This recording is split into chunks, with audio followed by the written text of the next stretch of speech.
Somos WBCQ, brindándoles la radio de World's Last Change a ustedes desde Monticello, Maine. El anhelo de todo cristiano durante los últimos 2000 años ha sido ver al Salvador regresar y establecer un reino eterno en la tierra. Los acontecimientos en el mundo revelan que esto sucederá muy pronto. Siga escuchando para aprender cómo puede prepararse espiritualmente para los eventos finales de la tierra. Radio WLC está preparando a un pueblo para la vida en el reino terrenal de Yahuwah, que se establecerá en el inminente regreso de Yahushua Cristo. Él mandará a sus ángeles con una gran trompeta, para que reúnan a sus escogidos de los cuatro vientos, desde un extremo de los cielos hasta el otro. Mateo 23:31. ¿Alguna vez te has preguntado si se supone que Yahushua vendrá pronto, dónde está? ¿Por qué no ha venido aún? Hola, soy Luis García y estás escuchando la radio de WLC. Es una pregunta justa. ¿Por qué Yahushua no ha regresado aún? Después de todo, 2000 años no es pronto, según ninguna definición de la palabra. De hecho, los incrédulos, los no cristianos, a menudo señalan esto como una de las razones por las que no creen. A veces llegan a llamarlo una profecía fallida, pero ¿lo es realmente? Pedro Merino está con nosotros. Pedro, ¿qué nos puedes decir sobre este tema? ¿Es realmente una profecía fallida o hemos estado malinterpretando algo en el camino? Todas esas son buenas preguntas, Luis. En resumen, no es una profecía fallida. Y sí, hemos entendido mal algo en el camino. Y es que hemos proyectado nuestras propias expectativas en las Escrituras y hemos supuesto que los primeros creyentes esperaban un pronto regreso del Salvador. Es por eso que tenemos toda esa idea de que 2000 años no es pronto. ¿Estás diciendo que los primeros creyentes, los apóstoles, no esperaban que Yahushua regresara durante sus vidas? Estoy diciendo que si alguno de los primeros creyentes lo hizo, los apóstoles lo corrigieron. Los escritores del Nuevo Testamento presentan una serie de eventos que deben tener lugar antes del regreso de Yahushua. Los apóstoles entendieron esto claramente, porque en sus diversas cartas lo explicaron. Los apóstoles no cayeron en ese error de esperar un regreso inmediato de Cristo. Entonces decir que la gente ha estado esperando que Él venga pronto durante 2000 años simplemente no es exacto. ¿Supones que la fiebre milenaria influye en eso? Había muchas expectativas en la década de 1990 con Y2K y el fin del calendario maya, así que como otras expectativas culturales que parecían apuntar al fin del mundo. Claro, y no solo entonces. Dionisios Exiguus fue un monje del siglo VI, nacido en Escitia Minor. De hecho, desarrolló la forma Anno Domini de contar desde el supuesto año del nacimiento de Cristo. Sé que muchos escritores están recurriendo ahora a etiquetar fechas como EC, que significa era común, y AEC, que significa antes de la era común, pero eso es reciente. Antes de eso había AD para Anno Domini, que significa el año de nuestro Señor, y AC o antes de Cristo. Pero varios historiadores creen que a fines del siglo XX, antes del año 1000 DC, había algunas personas que esperaban que Cristo regresaría en ese momento. Y no lo hizo. No, pero veamos la evidencia bíblica de por qué tales expectativas estaban condenadas al fracaso. No es culpa de las Escrituras ni es una profecía fallida de parte de Cristo. Está bien. Me alegra que estemos viendo esto porque es una de las razones más comunes por las que los escépticos critican a los cristianos. Ser honesto, cuando era niño esta idea de que Cristo podía regresar literalmente en cualquier momento era realmente aterrador. La pelea que tuve con mi hermana mientras me preparaba para ir a la escuela esa mañana significaría que estaba perdido. Puede sonar tonto ahora, pero entonces era exasperante. Por supuesto, esta idea de que Yahushua podría regresar literalmente en cualquier momento es una doctrina clave del dispensacionalismo, y va de la mano con la creencia en un rapto antes de la tribulación. Espera un minuto. Definamos el término dispensacionalismo. El dispensacionalismo es una escuela particular de pensamiento en la interpretación bíblica. Básicamente enseña que Yahuwah ha dividido la historia en una serie de períodos de tiempo específicos o dispensaciones. De ahí viene el nombre. Es una idea que fue desarrollada por John Darby en la década 1830, por lo que es relativamente nueva en la teología cristiana. Ese es el entendimiento teológico en el que se basa la popular serie Los Dejados Atrás, ¿no es así? Así es. Esta idea de que la venida de Yahushua va a ser una gran sorpresa y que arrebatará del mundo a todos los creyentes y los llevará al cielo, después de lo cual la tierra será sumergida en 7 años de la gran tribulación, eso es dispensacionalismo. Ahora, para aquellos de nuestros oyentes que no creen en el dispensacionalismo, sigan escuchando. Necesitan saber cómo abordar este tema con personas que sí creen.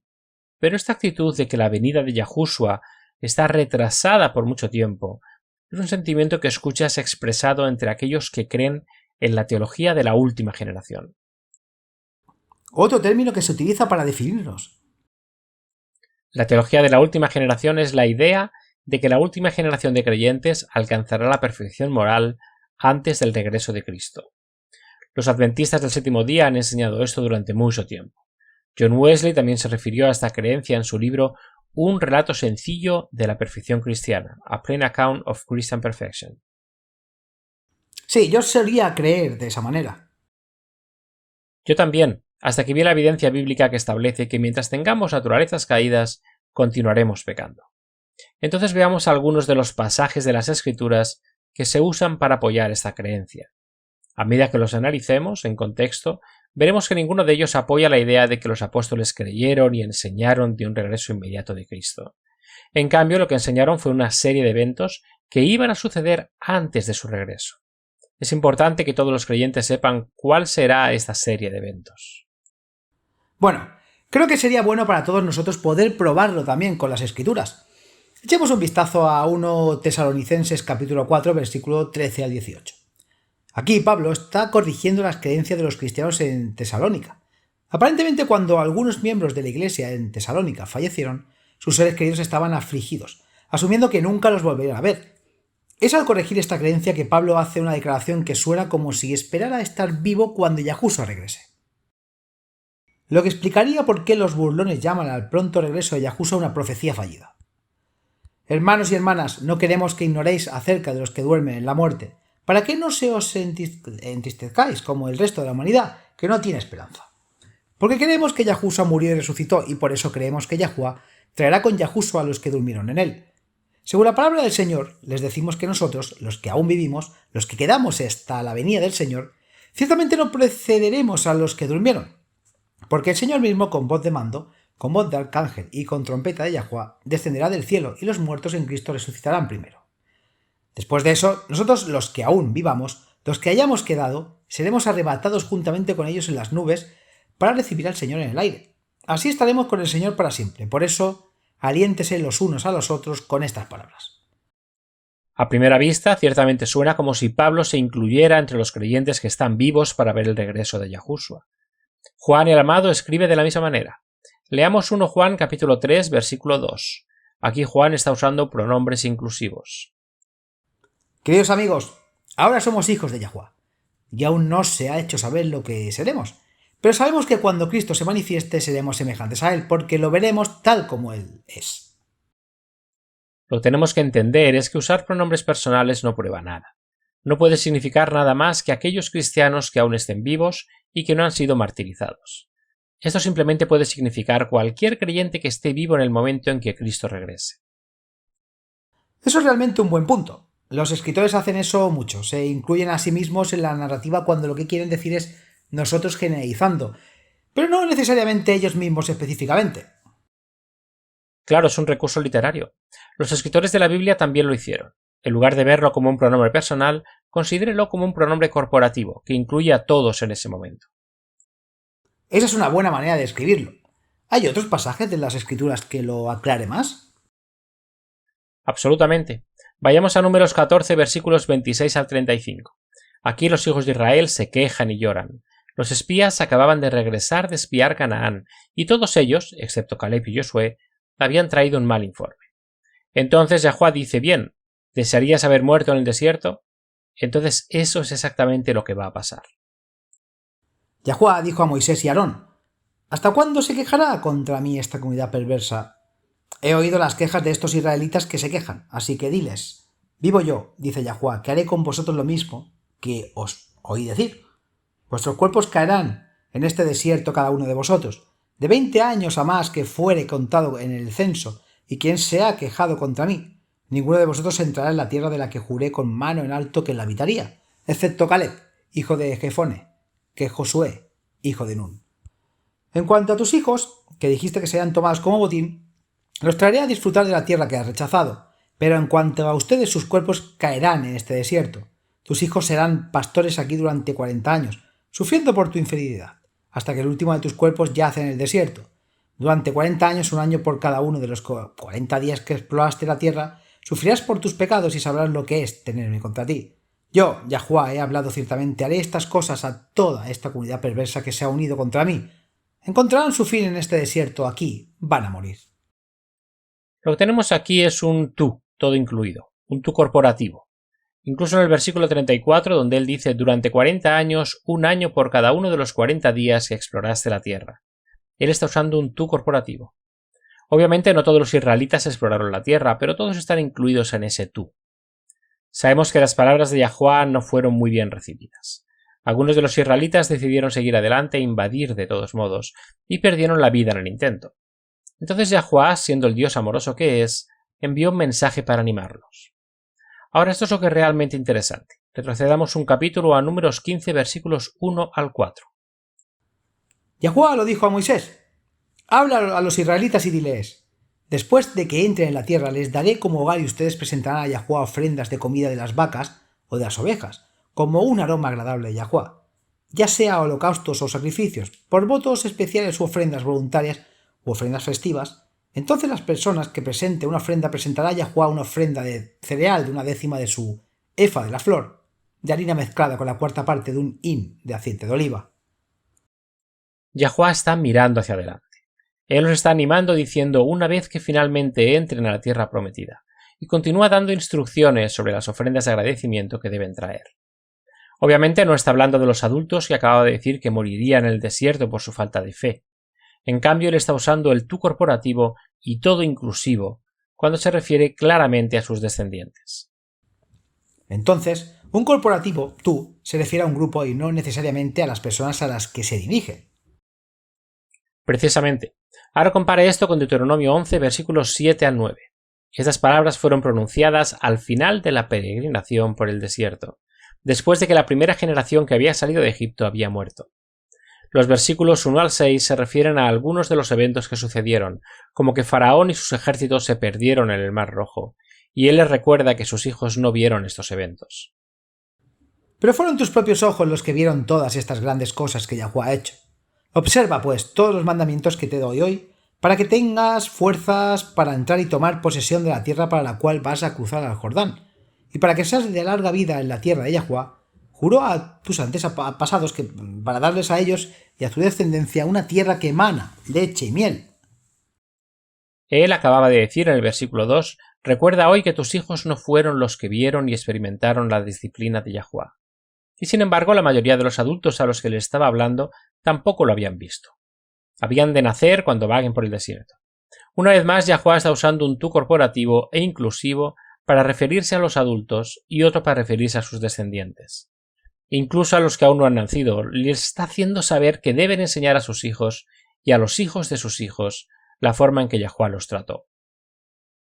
Hay otro en el que estoy pensando. Jueces 2, versículo 1 dice: yo os saqué de Egipto y os conduje de la tierra que juré dar a vuestros padres. Dije: nunca romperé mi pacto contigo. Sí, esto es mucho más tarde. El tú corporativo aquí se refiere claramente a sus antepasados, no a los que aún viven. Pero, ¿qué pasa con el Nuevo Testamento? Estamos hablando de siglos de diferencia. ¿Puedes darnos algunos ejemplos de este recurso literario que se usa en el Nuevo Testamento? Sí, por supuesto. Vayamos a Hechos 23.1, y mientras haces eso voy a ir a Tito 3, versículo 3. Dice: Pablo miró directamente al Sanedrín y dijo: mis hermanos, he cumplido con mi deber hacia Yahuwah con toda buena conciencia hasta el día de hoy. Ahora escuchemos lo que dice en Tito 3, versículo 3. Él dice: en un tiempo también nosotros éramos insensatos, desobedientes, engañados y esclavos de toda clase de pasiones y deleites. Vivíamos en la malicia y la envidia, siendo odiados y odiándonos unos a otros.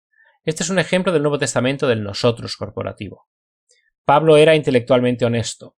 Todo lo que hizo, incluso cuando persiguió a los primeros creyentes, lo hizo porque creía que era lo correcto. y sin embargo en Tito 3 usa el nosotros inclusivo cuando se refiere a atributos que él mismo nunca tuvo. Ahora leamos 2 Corintios 4:14.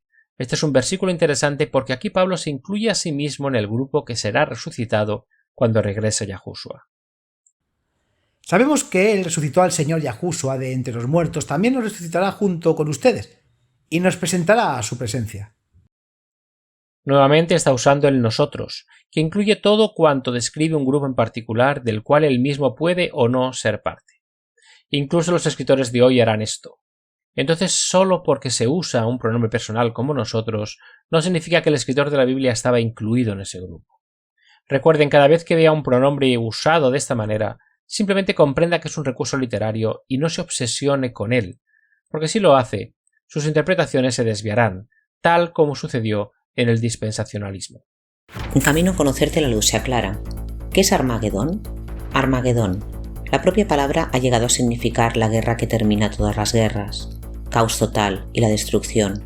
Armagedón es mucho más grande que una sola batalla, o incluso una guerra mundial nuclear de 7 años, al final de los tiempos. Armagedón proviene de 2 palabras hebreas, Har, H 2022, y Moed, H 4150. Har simplemente significa montaña. En la escritura, las montañas son símbolos de los gobiernos o reinos. Daniel 2:34-35, 44-45. Moed, Moedim, se usa en las escrituras para referirse a los tiempos señalados por las asambleas de adoración de los justos. Por tanto, el Armagedón, Moed Har, significa la montaña de los tiempos señalados para la adoración. Día de la luna nueva, Sabbat del séptimo día, la Pascua, fiesta de los panes sin levadura, Gavilla mecida, Pentecostés, fiesta de las trompetas, el día de expiación y la fiesta de los tabernáculos. Al Creador del cielo y de la tierra le importa cuándo adoramos. Diseñó un sistema cronometraje para conmemorar los días de veneración. Yahuwá decretó: haya lumbreras en los cielos para separar el día y la noche, y sean por señales y para las estaciones. Moedim, tiempo de adoración, y para los días y años. Génesis 1:14. A Moisés se le dijo: habla a los hijos de Israel y diles las fiestas solemnes Moedim de Yahuwá, que habéis de proclamar como convocaciones santas, reuniones santas. Estas son mis fiestas. 6 días se trabajará, pero el séptimo día es el Sabbat de reposo o Sabbat del hebreo. César, santa convocación. Estas son las fiestas Moedim de Yahuwá. Levítico 23:2-4. La enorme guerra milenaria entre el Creador y Lucifer es todo sobre quien será adorado. Se inició en el cielo cuando Lucifer se jactó que él robaría la adoración debida al Creador solo. Como caíste del cielo, oh lucero, hijo de la mañana, cortado fuiste por tierra, tú que debilitarás a las naciones, tú que decías en tu corazón: subiré al cielo, levantaré mi trono sobre las estrellas de él, me sentaré en el monte de la congregación. Har Moed. A los lados del norte, subiré sobre las alturas de las nubes, seré semejante al Altísimo. Isaías 14:12-14. La última batalla de Armagedón, como la guerra de la larga duración de Armagedón, se luchará en el campo de batalla por la adoración. Este conflicto es mucho más grande que cualquier guerra mundial. Se trata de cada persona que vive en el fin de los tiempos. Lucifer quería robar la adoración que solo pertenece al Todopoderoso, el Creador.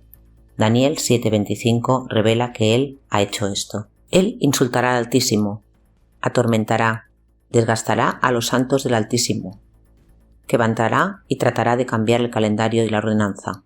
Reducción de Knox. Esta es la batalla de Armagedón, el conflicto final de la guerra sobre la adoración. Todo el mundo va a tomar partido de este conflicto. Toda adoración, usando el calendario solar pagano, hecha por el representante terrenal de Lucifer. El Papa Gregorio XIII dirige esta adoración de Lucifer. Todos los que tienen verdaderamente el deseo de honrar a su Creador hará uso de su calendario de los meses lunares cual comienza el año en la primavera. Esta es la promesa de lealtad al Creador, la adoración en su día señalado. ¿Qué sistema, qué tiempo va a utilizar? ¿A quién estás adorando? ¿En qué lado de la batalla de Armagedón estáis? El Armagedón está aquí. Hemos estado hablando sobre el dispensacionalismo. Antes de continuar, ¿puedes resumir los principios principales de sus creencias? Sí, seguro. Esto es el advenimiento de Cristo que se acerca por Alexander Ries.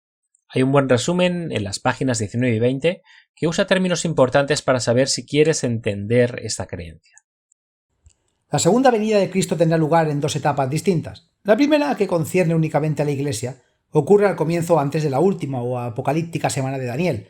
La segunda, que concierne a Israel y al mundo, tiene lugar al final de esa semana. Entre la venida de Cristo en relación con la Iglesia y su venida en relación con el mundo, interviene así un periodo de al menos 7 años, el periodo de la semana apocalíptica, durante la cual se manifiesta el Anticristo. En la primera etapa del Adviento, todos los muertos en Cristo, junto con los justos muertos del Antiguo Testamento, serán resucitados a imagen y gloria de Cristo, estos junto con aquellos cristianos que vivían para ver la venida del Señor. Serán arrebatados para recibir al Señor en el aire. Esta es la venida del Señor y es la verdadera esperanza de la Iglesia. La segunda etapa, 7 años o más después, el Anticristo será destruido, Israel convertido y renovado y el reino milenario establecido.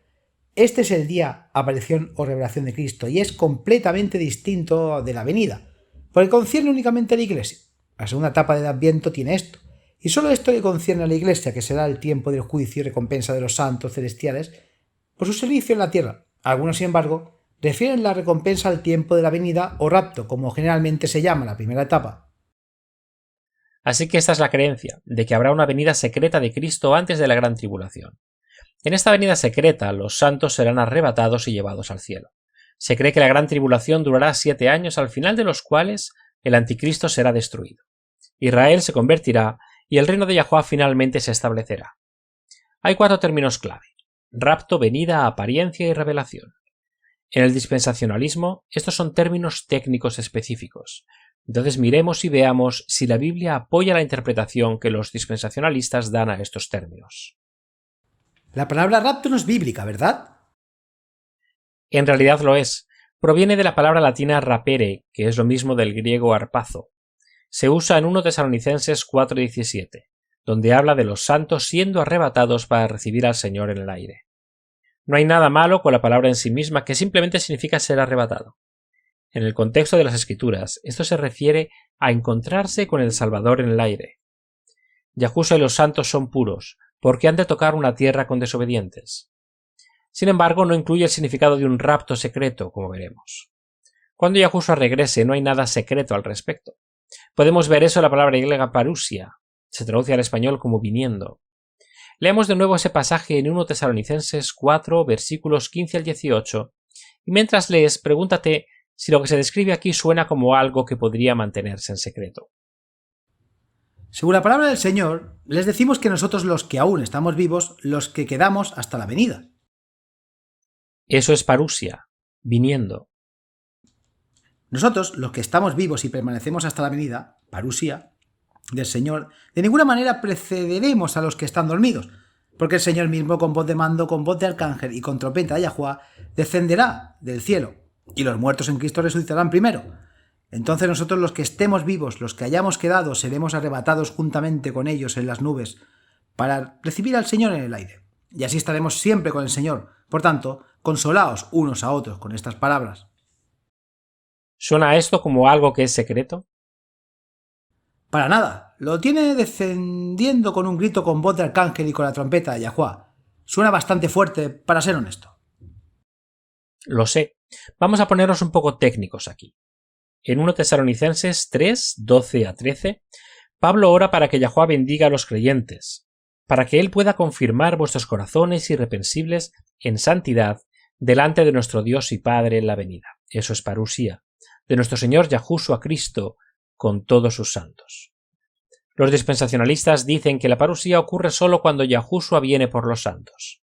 Dicen que Él solo viene con sus santos refiriéndose a lo que llaman la revelación o aparición. Pero este versículo contradice eso.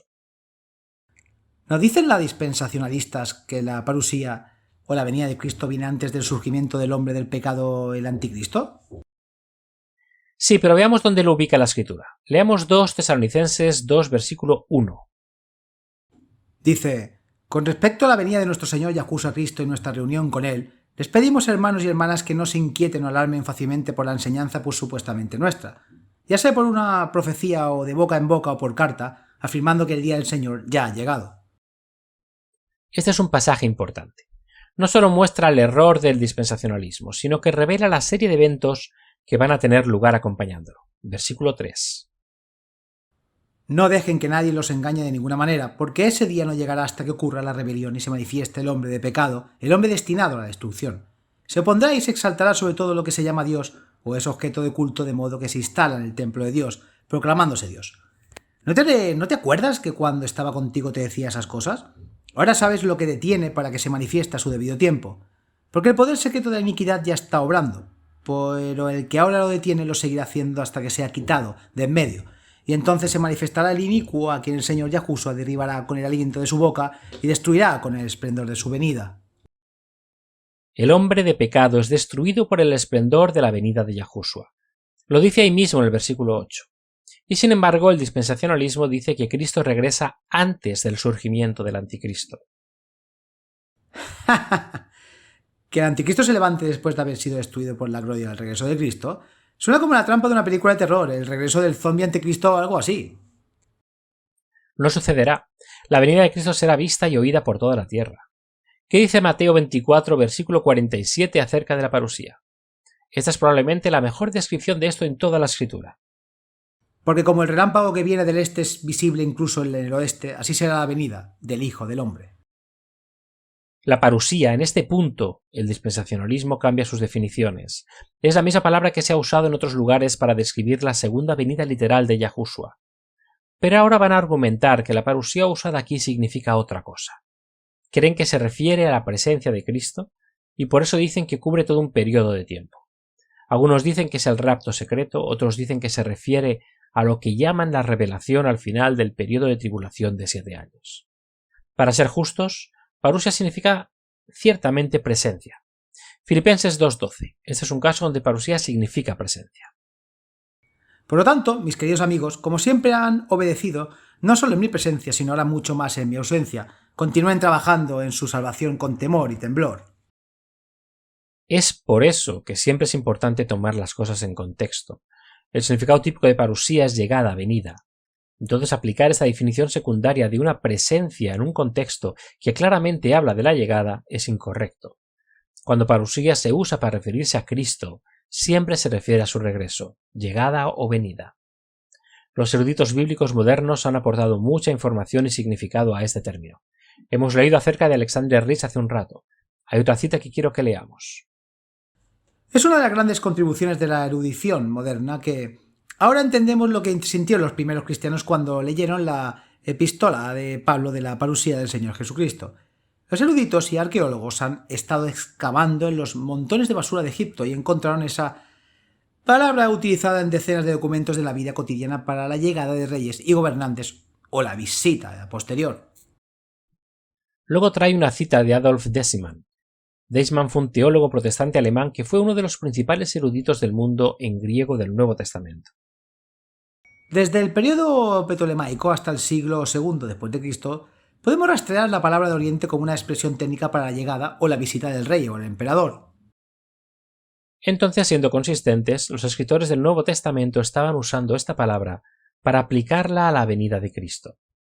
Veamos ahora la palabra revelación. Proviene de la palabra griega apocalipsis, que se traduce frecuentemente al español alemán como el Apocalipsis. ¿Apocalipsis y revelaciones son la misma palabra? En griego sí. Ahora en el dispensacionalismo la revelación Apocalipsis ocurre después de un periodo de 7 años de la Gran Tribulación. Después de esta semana de tiempo, dice que Cristo regresará por tercera vez para juzgar a los pecadores y establecer su reino en la tierra. Entonces déjame aclarar esto. Debido a que creen que los santos serán arrebatados antes de la Gran Tribulación, creen que debemos esperar y buscar el arrebato y no la revelación. Así es, pero ¿puede esto ser apoyado por las Escrituras? Vayamos a 1 Corintios capítulo 1 versículos 4 al 7. Veamos lo que dice Pablo. Doy gracias a mi Dios siempre por vosotros por la gracia de Dios que os fue dada por medio de Cristo Yahushua, de que fuisteis enriquecidos por él en toda palabra y en todo conocimiento, así como en el testimonio de Cristo fue confirmado en vosotros. De modo que no se quedan cortos en ningún don, esperando ansiosamente la revelación de nuestro Señor Yahushua Cristo. ¿Que estamos esperando ansiosamente? La revelación de nuestro Señor Yahushua Cristo. La revelación, el Apocalipsis. Algunas versiones traducen esto como esperando la venida de nuestro Señor. Y lo interesante de esta palabra es que incluye los significados de la revelación y venida, así como la aparición y manifestación. Entonces, en el original, la revelación de Cristo está ligada lingüísticamente a la aparición de Cristo. Vayamos a 2 Tesalonicenses capítulo 1 versículos 6 al 8. Porque es justo delante de Yahuwá pagar con tribulación a los que os atribulan, y daros a vosotros que sois atribulados descanso con nosotros cuando el Señor Yahushua se manifieste desde el cielo con los ángeles de su poder, en llama de fuego tomando venganza de lo que no conocen a Yahuwá y sobre los que no obedecen al Evangelio de nuestro Señor Yahushua Cristo. ¿Suena esto como que el pueblo de Yahuwá está libre de problemas y tribulaciones? No, aquí mismo dice que la tribulación es un castigo para aquellos que perturban el pueblo de Yahuwá. ¿Y cuándo reciben su descanso? Versículo 7. Cuando el Señor Yahushua se manifieste desde el cielo con los ángeles de su poder, en llama de fuego para vengarse de los que no conocen a Yahuwá. Entonces aquí hay un problema. 2 Tesalonicenses 1.7 dice que los santos reciben su descanso cuando Yahushua se revela y se venga de los pecadores. Pero el dispensacionalismo dice que los santos han recibido su descanso antes de esto, cuando fueron arrebatados. Los santos no están libres de sufrimiento. Vayamos a 1 Pedro 4 y leamos el versículo 13. Antes bien, gozaos en la medida en que sois partícipes de los padecimientos de Cristo, para que en revelaciones de su gloria os gocéis con gran júbilo. La revelación de Cristo, el apocalipsis de Cristo, es una parte tan importante de la esperanza del cristiano como lo es su venida. Bien, una palabra más, epifaneia. Viene de la palabra griega. A menudo pensamos en la epifanía como una comprensión repentina, a veces intuitiva, pero la definición del diccionario de la palabra incluye una manifestación reveladora de un ser divino. Esta es una palabra que también se usa en relación con la venida de Cristo. De hecho, esta palabra se usa junto con parusía en 2 Tesalonicenses 2.8. Y entonces se manifestará el inicuo, a quien el Señor consumirá con el aliento de su boca y destruirá con el resplandor de su venida. El inicuo, el hombre de pecado, es destruido con el brillo, la manifestación, la epifanía de la parusía de Cristo, su venida. Pablo presenta la manifestación de Cristo como algo que se espera con esperanza. En 1 Timoteo 6.14, ¿qué le dice Pablo a Timoteo? Que guardéis este mandamiento sin mancha, sin culpa hasta la aparición de nuestro Señor Yahushua Cristo. Hasta su aparición, su epifanía, él usa la misma palabra en su última carta a Timoteo, en 2 Timoteo 4, versículo 8. Por lo demás, me está guardada la corona de justicia, la cual me dará el Señor, juez justo en aquel día, y no solo a mí, sino también a todos los que aman su venida. Todos los que han amado su epifanía, cuando miras todos estos pasajes juntos, queda claro que estas palabras, epifanía, parusia, apocalipsis, se refieren todas al mismo evento. No puedes separarlos porque la Escritura no lo hace. Cuando Cristo regrese, el anticristo será destruido y su pueblo descansará en el reino de Yahuwá establecido en la tierra. Esa es la secuencia tal como se presenta en las Escrituras. ¿Qué pasa con algunos de esos lugares en el Nuevo Testamento donde parece que Yahushua estaba diciendo que algunos de sus oyentes vivirían hasta su regreso, o al menos que podría regresar en cualquier momento? Los incrédulos llaman a estas profecías fallidas. ¿Lo son? Bueno, echamos un vistazo a Juan 21, versículos 18 y 19. Esta es una profecía muy fascinante y se entendió en ese momento. Ya sabes, a veces las profecías solo se entienden en el momento de su cumplimiento, pero no con este. De cierto te digo, cuando eras más joven, te ceñías y caminabas por donde querías. Pero cuando seas viejo, extenderás tus manos y otro te ceñirá y te llevará a donde no quieras ir. Esto dijo indicando con qué clase de muerte glorificaría a Yahuwá. Es bastante seguro asumir que Pedro tenía más o menos la edad de Yahushua. Sabemos que estaba casado, pero basándonos solo en ese texto sabemos que no era viejo, porque Cristo dice cuando seas viejo. Entonces si Pedro tuviese 30 años, le quedaban entre 30 y 40 o más de vida, antes de que pudiera ser considerado viejo. Parece que esta declaración era ampliamente conocida entre los creyentes, por lo que ciertamente ninguno de ellos esperaría que Yahushua regresara antes de la muerte de Pedro, ciertamente no en cualquier momento. Creo que Pedro se refirió a eso él mismo. En 2 Pedro 1, versículos 13 al 15, escuchen esto, dice: Creo que es justo refrescar la memoria mientras yo vivía en la tienda de este cuerpo, porque sé que pronto la dejaré de lado, como me la ha manifestado nuestro Señor Yahushua Cristo, y haré todo lo posible para que después de mi partida siempre puedas recordar estas cosas. Excelente. ¿Cómo podría alguien, sabiendo de esta conversación, y parece haber sido ampliamente conocida porque la audiencia de Pedro sabe de lo que está hablando, ¿cómo podría cualquiera de ellos haber asumido que Yahushua podría venir en cualquier momento? Sin duda no lo hubiera pensado. No, los dispensacionalistas no son los únicos que han predicado y enseñado que el regreso de Yahushua podría ser en cualquier momento, pero nuevamente eso no está respaldado por las Escrituras. Estamos cerca ahora como lo demuestra la profecía, pero no estaban cerca hace 1000 años, y ciertamente no estaban cerca hace 2000 años. Diría que la comisión del Evangelio en sí excluye la expectativa de un regreso inmediato. No lo había pensado antes, pero escucha esto. Es Hechos 1.8, Yahushua dice: «Pero recibiréis poder cuando el Espíritu Santo venga sobre vosotros, y seréis mis testigos en Jerusalén, en toda Judea, en Samaria y hasta los confines de la tierra». Eso lleva tiempo. De hecho, los primeros capítulos de Hechos se ocupan de los relatos de ellos testificando en Judea y Samaria. No se dispersaron hasta los confines de la tierra, hasta después del apedreamiento que Esteban unos años más tarde. Entonces, nuevamente, no hay expectativa de un regreso inmediato. Esta fue la primera comisión y profecía de Yahushua de cómo se extendería el Evangelio. No pudo haber venido en ningún momento durante este proceso, entonces no esperaban que regresara pronto. Ahora, en Hechos 13, versículos 44 al 47, tenemos una historia interesante. Estos son Pablo y Bernabé, bastantes años después de que se dio la comisión del Evangelio. Dice: «El sábado siguiente se juntó casi toda la ciudad para oír la palabra de Yahuwah. Pero cuando los judíos vieron las multitudes, se llenaron de envidia, y contradiciendo y blasfemando se oponían a las cosas dichas por Pablo. Entonces Pablo y Bernabé se atrevieron y dijeron: «Era necesario que la palabra de Yahuwah se os hablara primero a vosotros, pero puesto que la rechazáis y os juzgáis indignos de la vida eterna, he aquí nos volvemos a los gentiles, porque así nos lo ha mandado el Señor. Te he puesto como luz de las naciones para que seas para salvación hasta los confines de la tierra». Pablo en realidad está citando aquí el versículo 6 de Isaías 49. Es una profecía acerca de Cristo mismo y su misión. Dice: «También te di por luz de los gentiles, para que seas mi salvación, hasta los confines de la tierra». Yahushua conocía sus escrituras. Él basó la comisión del Evangelio en este pasaje de Isaías. Juan 20:21. «Como envió el Padre, así también yo os envío». Entonces está claro que ninguno de los primeros creyentes tenía la impresión equivocada de que Yahushua podría regresar en cualquier momento. Esto llegó mucho más tarde. Bien, has hablado sobre la secuencia de eventos tal como se presenta en el dispensacionalismo. Hemos visto cómo esto no está respaldado por las Escrituras, pero ¿puedes exponernos claramente el orden preciso de los eventos como lo enseñan las Escrituras? El fundamento sobre el cual los dispensacionalistas basan su creencia de que los santos serán removidos de la tierra antes del tiempo de angustia, o como ellos lo llaman, la gran tribulación, está en 1 Tesalonicenses 5, versículo 9. Veamos lo que dice. «Porque no nos ha puesto Yahuwah para ira, sino para alcanzar salvación por medio de nuestro Señor, Yahushua Cristo». Es cierto que Yahuwah protegerá a sus fieles durante el derramamiento de la justicia divina. Sin embargo, no es cierto que la forma en que Él los protege sea sacándolos del mundo. Él nunca ha hecho eso. Él los protege mientras todavía están en el mundo.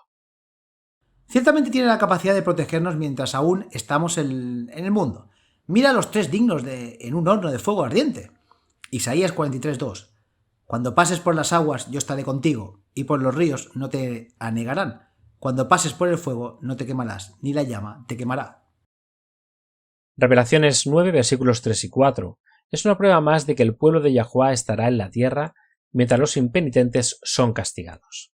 Revelaciones 8 y 9 habla de las 7 últimas trompetas. Estos son eventos en la tierra que conducen al regreso de Cristo, y está muy claro que el pueblo de Yahuwah aún está en la tierra. Entonces del humo salieron langostas sobre la tierra, y se les dio poder como tienen poder los escorpiones de la tierra. Se les ordenó que no hicieran daño a la hierba de la tierra, ni a ninguna cosa verde, ni a ningún árbol, sino solo a aquellos hombres que no tienen el sello de Yahuwah en sus frentes. Aquí está ocurriendo una separación. Se les ordenó que no hicieran daño a nada sino a aquellas personas que no tenían el sello de Yahuwah en sus frentes. Por el contrario, está claro entonces que mezclados entre ellos debe haber algunas personas que sí tienen el sello de Yahuwah en sus frentes. Me gusta mucho el Salmo 91, versículos 1 al 8. Creo que fue escrito especialmente para el pueblo de Yahuwah durante la gran tribulación. Lo memorizamos en familia. Comienzo diciendo: «El que habita en el lugar secreto del Altísimo morará bajo la sombra del Todopoderoso. Diré de Yahuwah: Él es mi refugio y mi fortaleza. Dios mío, en Él confiaré. Ciertamente Él te librará del lazo del cazador y de la pestilencia peligrosa. Él te cubrirá con sus plumas, y bajo sus alas te refugiarás. Su verdad será tu escudo y adarga. No temerás el terror de la noche, ni de la flecha que vuela de día, ni de pestilencia que ande en tinieblas, ni de la destrucción que asola al mediodía. 1000 pueden caer a tu lado y 10.000 a tu diestra, pero no se acercará a ti. Solo con tus ojos mirarás y verás la recompensa de los impios. Continúa desde ahí, pero todo el salmo es excelente. Y lo que esto describe son algunas situaciones bastante intensas. Caerán a tu lado 1000 y 10.000 a tu diestra, mas a ti no llegará. Eso es intenso. No significa que será un paseo por el parque para el pueblo de Yahweh. Jeremías 30, versículo 7 dice: se acerca un día terrible, un día como ningún otro. Será un tiempo de angustia para el pueblo de Jacob, pero yo los salvaré. Y esa es la promesa a la que debemos aferrarnos. Él nos salvará, no eliminándonos antes de tiempo, sino preservándonos a través de los tiempos. Entonces, ¿dónde encaja realmente el regreso de Cristo en esta secuencia de eventos? Revelaciones 16 cubre las 7 últimas plagas, simbolizadas por 7 copas.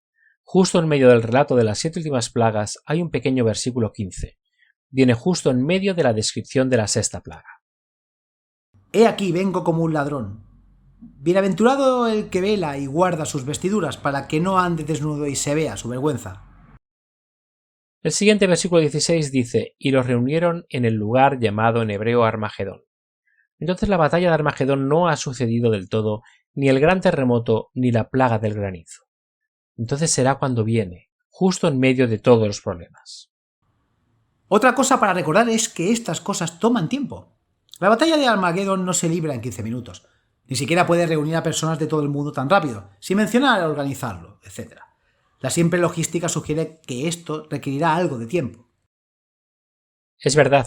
Estos eventos, la serie completa, a menudo se llama el Día del Señor en el Antiguo Testamento. Las 2 cartas a los tesalonicenses confirman que Cristo viene durante el Día del Señor. Vayamos a 1 Tesalonicenses capítulo 5 versículos 1 al 4. Es un poco irónico que estas 2 epístolas se hayan usado para apoyar la herejía de un rapto antes de la tribulación, porque en realidad enseñan todo lo contrario. Pero acerca de los tiempos y las sazones, hermanos, no tenéis necesidad de que os escriba, porque vosotros mismos sabéis perfectamente que el día del Señor viene así como ladrón en la noche, porque cuando digan paz y seguridad, entonces vendrá sobre ellos destrucción repentina, como los dolores de parto a la mujer encinta, y ellos no escaparán. Pero vosotros, hermanos, no estáis en tinieblas para que este día os sorprenda como ladrón. Ahora recuerde, solo unos pocos versículos antes, en el capítulo 4, leemos: porque el Señor mismo con voz de mando, con voz de arcángel y con trompeta de Yahweh, descenderá del cielo. Y los muertos en Cristo resucitarán primero. Así que este es el contexto de lo que acabas de leer. No hubo saltos de capítulo en la carta original de Pablo. Este es un buen punto. Si el pueblo de Yahweh hubiera sido removido de la tierra antes de ese punto, no hubieran necesitado que se les advirtiera que el día no los sorprendería como un ladrón. Los versículos 1 al 4 de 2 Tesalonicenses también conectan nuestra reunión con el Salvador con el Día del Señor. Aquí, sin embargo, Pablo les advierte que aún no ha sucedido. Y observe cómo todos estos eventos que dice el dispensacionalismo son diferentes. Aquí Pablo está diciendo que no van a suceder hasta que el hombre de pecado sea revelado, no antes. Ahora, hermanos, en cuanto a la venida de nuestro Señor Yahushua Cristo y nuestra reunión con Él, les rogamos que no se inquieten ni se turben pronto, ya sea por espíritu o por palabra o por carta, como si fuera de nosotros, como si el día de Cristo había llegado. Que nadie os engañe de ninguna manera, porque no vendrán sin que antes venga la apostasía. Y se manifieste el hombre de pecado, el hijo de perdición, el cual se opone y se exalta sobre todo lo que se llama Dios o es objeto de culto, de modo que se sienta como Dios en el templo de Dios, haciéndose pasar por Dios. Así que aquí tenemos una delineación muy clara de los eventos, y Pablo simplemente los explica en detalle. Él dice: Cristo no ha regresado y no lo hará hasta que haya una apostasía. Entonces el hombre de pecado es revelado. Hay todas estas cosas que tienen que suceder primero antes de que seamos reunidos con el Señor. ¿Qué pasa con 1 Corintios 15 versículos 51 y 52? Dice: He aquí os digo un misterio. No todos dormiremos, pero todos seremos transformados en un momento, en un abrir y cerrar de ojos, a trompeta final. Porque se tocará la trompeta y los muertos serán resucitados, incorruptibles, y nosotros seremos transformados. Bueno, este pasaje no establece una secuencia de tiempo. Sin embargo, no hay nada en él que sugiera que el regreso del Salvador sea anterior a la gran tribulación. Lo que es interesante en este pasaje es la mención de la última trompeta. Revelaciones dice que habrá 7 trompetas, así que la 7ª trompeta será la última. Esto se ubica en el mismo evento descrito en 1 Tesalonicenses 4:16, porque el Señor mismo con voz de mando, con voz de arcángel y con trompeta de Yahuwah descenderá del cielo, y los muertos en Cristo resucitarán primero. ¿Y qué dice Revelaciones 11, versículo 15? Entonces el 7º ángel tocó la trompeta, y hubo grandes voces en el cielo que decían: los reinos de este mundo se harán convertidos en los reinos de nuestro Señor Jesucristo, y Él reinará por los siglos de los siglos. La última trompeta es la 7ª trompeta. Es el mismo evento que se describe aquí. Cuando tomas las escrituras tal como se leen, cuando no proyectas tu propia interpretación sobre ellas, y cuando tomas en cuenta todos los pasajes que se enfocan en un tema determinado, entonces puedes llegar a la verdad y será armoniosa y sin contradicción. Así es como podemos saber que el pueblo de Yahuwah es salvo por su poder omnipotente, no por ser removidos de la tierra en algún rapto secreto, sino por ser preservados a través del derramamiento final de la ira divina. Zacarías 2, versículo 8. El que os toca, toca a la niña de su ojo. Yahuwah no va a permitir que nada les pase a aquellos que confían en él.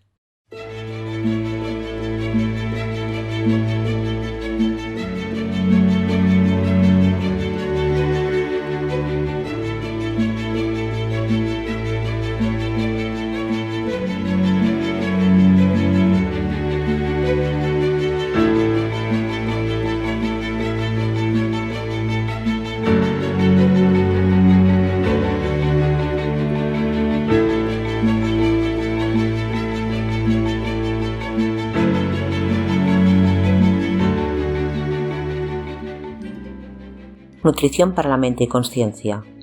El tema recurrente más común a lo largo de las Escrituras es el amor del Padre Celestial por la raza humana. A través de parábolas, a través de salmos, a través de su trato fiel con la humanidad, a través de su regalo de su propio Hijo, Yahuwah ha tratado de 1000 maneras de inspirar corazones humanos para tener confianza en su amor por ellos. Su templo con los hombres, el secreto anhelo del corazón del Padre, programa 120. Ahonda en el corazón oculto de Yahuwah.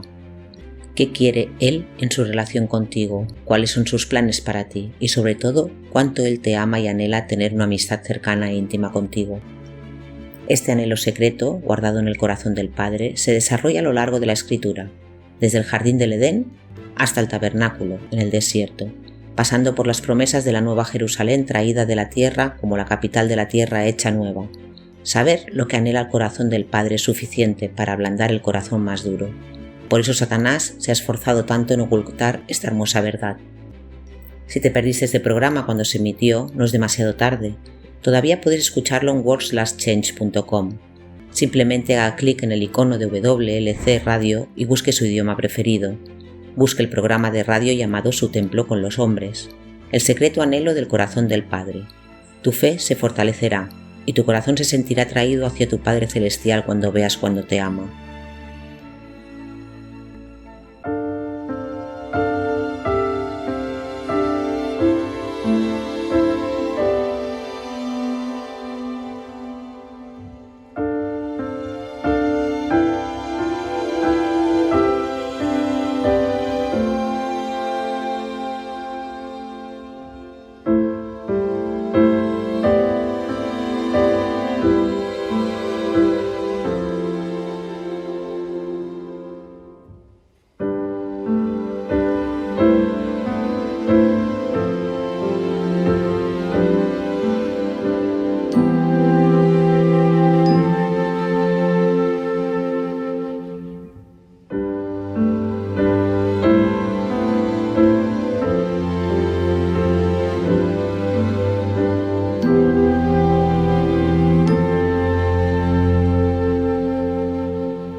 Hola, soy Laura Martínez con la promesa diaria de hoy de la palabra de Yahuwah.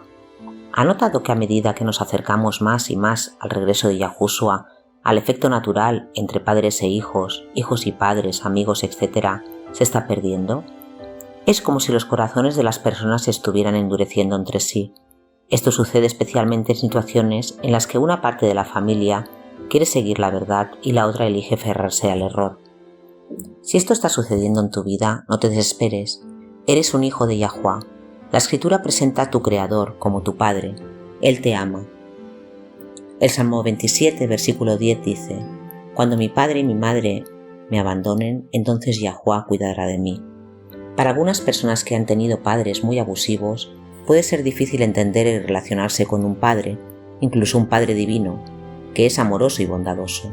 Las Escrituras también presentan al Creador como una madre tierna y amorosa que trabaja y da luz a un hijo que ama, y como una gallina que recoge suavemente a sus polluelos debajo de sus alas. Isaías 49, versículos 15 y 16 dice: ¿Puede una mujer olvidar a su hijo de pecho y no tener compasión del hijo de su vientre? Seguro que se olvidan, sin embargo no te olvidaré. Mira, te he escrito en las palmas de mis manos. No importa las experiencias por las que esté llamando pasar entre ahora y el regreso de Yahushua, sepa que su amoroso Padre Celestial está ahí para protegerlo, nutrirlo y guiarlo. Nunca camina solo. Se nos han dado grandes y preciosas promesas. Vayan y comiencen a clamarlas. Es muy importante que aquellos de nosotros que vivimos tan cerca del final de la historia de la Tierra entendamos correctamente los eventos proféticos, especialmente todo lo que tiene que ver con el regreso de Cristo. Sabemos que Pablo no había pasado mucho tiempo en Tesalónica, y sin embargo, de 2 tesalonicenses y su discusión sobre el hombre de pecado, está claro que él estaba asumiendo conocimiento de parte de ellos. Esto significa que ya los había fundamentado completamente en las verdades sobre la apostasía, el día del Señor, el regreso de Cristo, etc. Ya les había enseñado. Y sí era importante para ellos saberlo, también lo es para nosotros hoy. Aún más, necesitamos estudiar las Escrituras por nosotros mismos y no enredarnos en doctrinas que no están respaldadas por las Escrituras. En el día del Sabbat bíblico tienes todo un día para ejercer estos estudios. Estudien en contexto, amigos, estudiar en contexto, y asegúrese de que también se tenga en cuenta cada pasaje sobre un tema determinado. La verdad nunca se contradice a sí misma, siempre es armonioso. Acompáñenos nuevamente mañana. Hasta entonces, recuerden, Yahuwah los ama. Y en Él está segura nuestra confianza.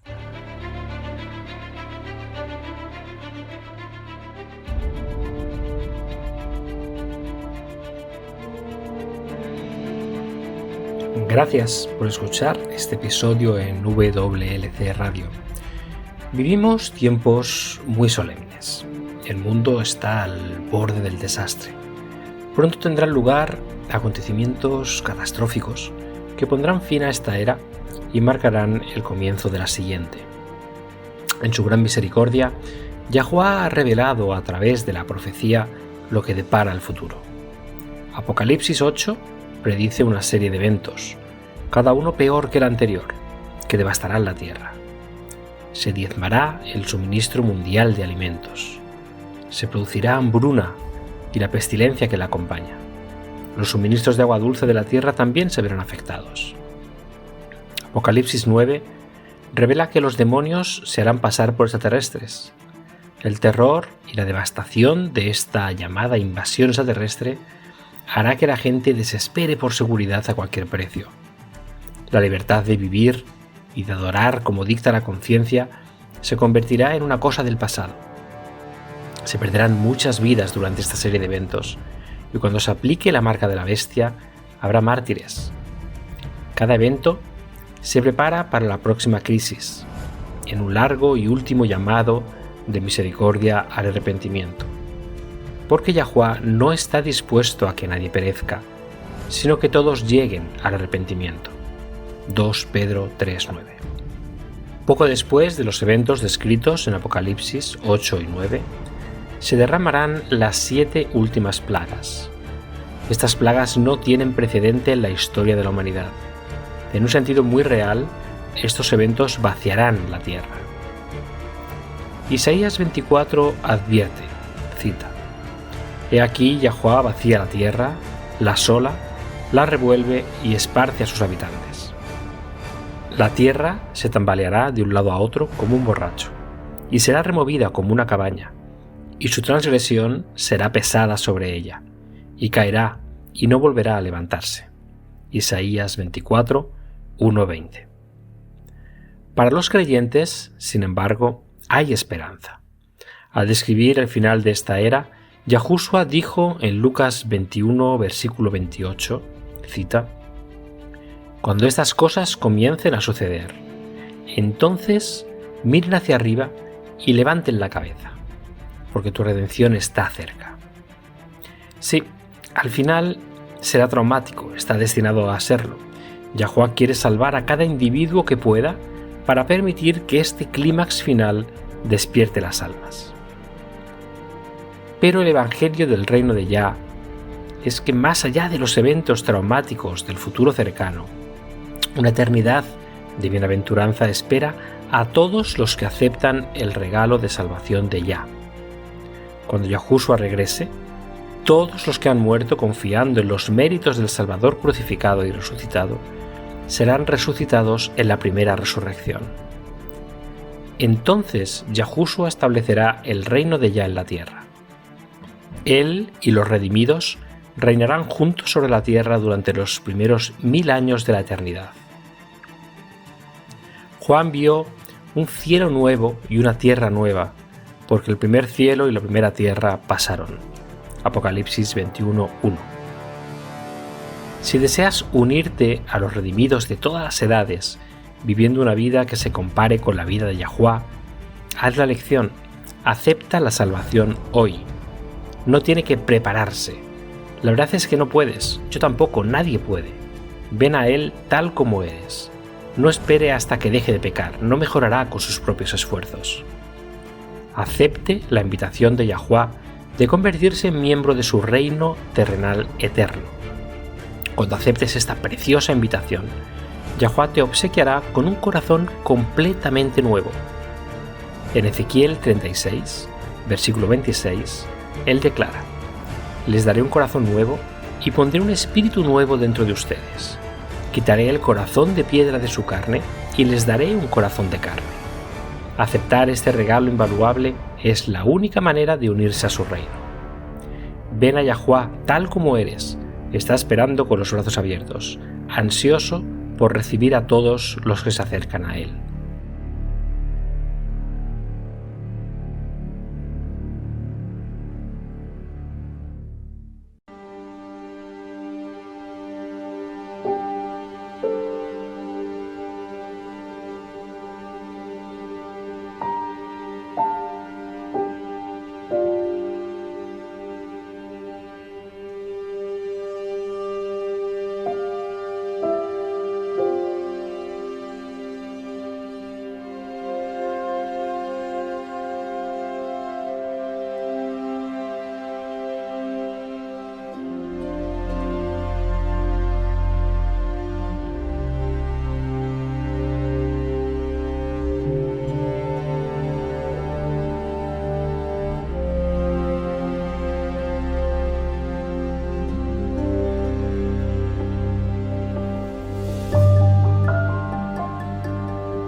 Este programa, como los episodios pasados de Radio WLC, están disponibles para descargarlos en nuestra página web.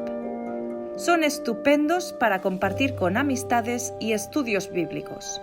También es un maravilloso apoyo para aquellos que dan su adoración a Yahuwah solos o en casa. Si desea escuchar los programas de Radio WLC, visite nuestra página web en worldslastchance.com/español. Haga clic en el icono Radio WLC, parte superior a la izquierda de la página principal. Esto le permitirá hacer descargas de los episodios en su idioma preferido. También están los artículos y los vídeos disponibles en una variedad de idiomas. Acompáñenos otra vez mañana para otro mensaje lleno de verdades en WBCQ, en 9330 kHz, en la banda de 31 metros. La radio de WLC prepara un pueblo para el pronto retorno del Salvador.